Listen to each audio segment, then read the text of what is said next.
if I had one wish, a genie in a bottle, I would give back every ounce of the land in America back to the Native Americans. I'd wave my wand, rip it right out of the fucking hands of the rich white men who stole it.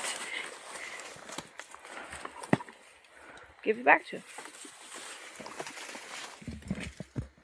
You know, I think when I think about the management of the land, I want it to be done from the perspective like where the people view it as their god, as like a sacred thing. That's what I want, not a thing to be profited off of. I posted a video not long ago where I was trying to get people interested in pinecone collection, because we desperately need people to be doing that. And one of the comments was, a fellow was like, "That's stolen land," and I'm like, yeah, you're right. You know, I mean, we still need pine cones to reforest the stolen land, but the land is stolen, and I feel like this sense of like I need to address that, because it just so happens that I'm also reading a book that has just made me so painfully aware of the fact that it is stolen. It's called The Killers of the Flower Moon, and it's a great book. I totally recommend it to you. It's nonfiction. Everything in there is supported by historical facts and like recorded evidence, but it reads like a novel, like a narrative. It's great. Great, except for the fact of what the story is. You know, the book starts out, you know, talking about sort of the history of this Osage. It talks about the Osage Native Americans and like their history of hate crimes being pushed upon them. You know, it starts out like, talks about how Thomas Jefferson purchased the Louisiana Purchase. And it just so happens that the majority of the Louisiana Purchase was Osage territory. You know, and when he first did it, he met with the Osage and he was like, "We're all family. Take my hand, I'm your father." Which is really fucking creepy. I think he's like, "I'm your daddy now." And then like a couple years later was like, "Give me your fucking land or I'm gonna kill you." Like, what?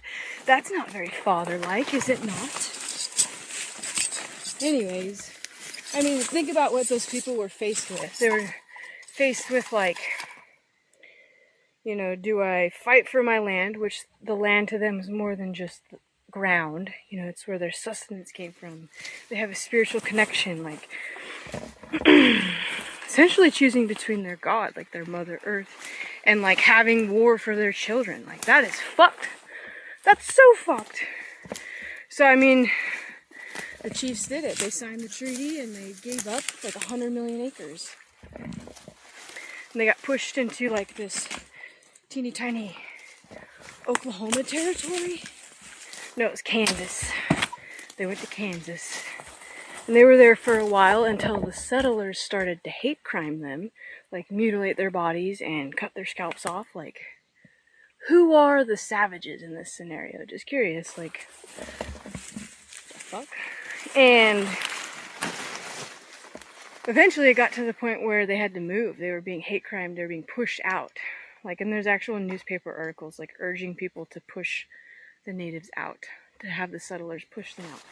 There's like they put out a thing that was like, each buffalo killed is a native dead. Like, that is fucked. Anyways, so the chief was then like, we're gonna move somewhere where we can't be fucked with. And they literally picked the piece of land that they were gonna go to because it was barren and they didn't think they were gonna get messed with there. Right? And then they get to this barren wasteland and they're there for a while, but then they realize that they're sitting on top of like one of the largest oil deposits in the United States at that time, at least. And yeah, they became like filthy rich overnight, which is good. in the sense it gave them like financial security, but then they were persecuted for it. And the story, the book, is basically talks about how these people were just picked off, murdered, so that their oil rights could be taken from them. Like, what the fuck? It's terrible, and I'm realizing now that, like, I'm into the book, and I'm kind of realizing what in the hell it's gonna be, and part of me just wants to set it down.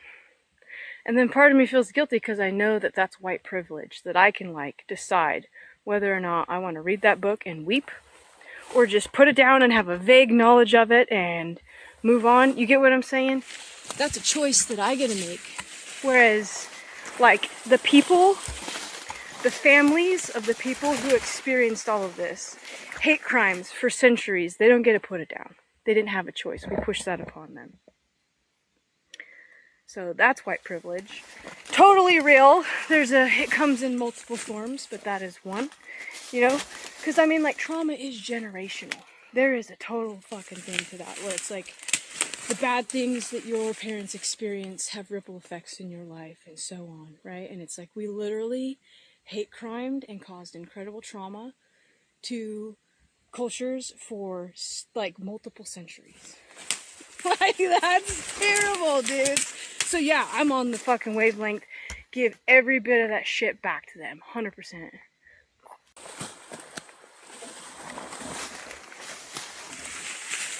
I'm a firm believer that things kind of just come together, will fall together for a purpose sometimes. And I think that, like, reading this book and then having this experience in life has really brought something to me, and I want to share it with you. I had this experience where I went to, like, an edible and medicinal plant class. And in this class, there was a woman there who I was, like, immediately drawn to. She would sit with her eyes closed, but it wasn't like she was sleeping. It was more of like she was connecting. Or perhaps becoming more aware. And one of the things that she brought up in the meeting was, started talking about moss. And she was like, she's a Nez Perce woman. She's like, we harvest the moss from the west side of the larch, and we use that to make a tea. And me being me, I was just so drawn in and fascinated by that. Like, I love any spiritual practice that brings you closer to the land. Love it. I'm a huge nerd for, like, native lore, which that is, and yeah, edible medicinal plants. Love them. Right, and it's larch, because it's like what I'm doing with my research, trying to build a seed orchard for climate change. My target species is larch. So, it hit all of the points and it's stuck in my memory. It's seared in there.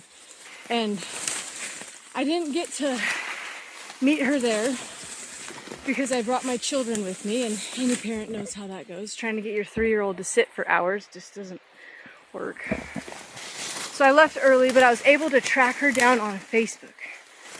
And I asked her, like, what's up with the moss stuff, Can you tell me about that? And she did. She explained in great detail, like, how to make the tea. There's a huge amount of prep work that goes into it. It takes a whole day to cook it, just to, like, make the base ingredient that you make the tea out of. It's called hop pop. I also asked her what lies in the west, like, what's up with that, and she didn't get back to me on that, but I think that might be a good thing in the long run, because it's forced me to question myself what lies in the west. Have you ever meditated on that, like at a sunset? What do you feel there? Because, I mean, Native Americans do that, where they prescribe some level of, like, spiritual thing to the cardinal directions, but they're not the only ones. Like, that's a red thread throughout multiple spiritual practices. But anyways, meditate on the sun. Let me know what you feel. Right? So it's like I had this interaction where I learned about the tea, the hop pop, and I learned that, the larch, what I'm working with, has more of a value than just, like the boards we get out of it, the presence of it on the landscape. It has intrinsic value, right, to the Native Americans. Okay, and this is a big thing for me because I went through this whole, I made a video about it where I talk about how, like, sometimes I doubt whether or not larch is the species that I want to work with, right? Because I think that white pine, or not white pine, grand fir, this stuff right here, is the way to go. My more pragmatic self recognizes that grand fir grows everywhere. The harshest south-facing slopes where I have a hard time getting pine to go back, the grand fir is just there. Like, and it grows like a weed. My pragmatic self recognizes that's probably the tree that we need to reforest more successfully at a large scale. But then I've had this whole thing of, you know, thinking about the stolen lands, reading the book, meeting this woman, figuring out that, like, larch has value that is spiritual and, like, in a way that you just cannot put a price tag on. And it's been good for me because I feel like, you know, I will never actually be able to give the Native Americans back their land. That is probably not going to happen, just being realistic. But what I can do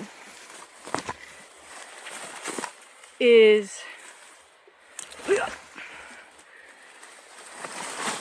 try and preserve something for them, like the larch. Try to make a seed orchard for them, and for as long as possible, give them the opportunity to harvest hot pot.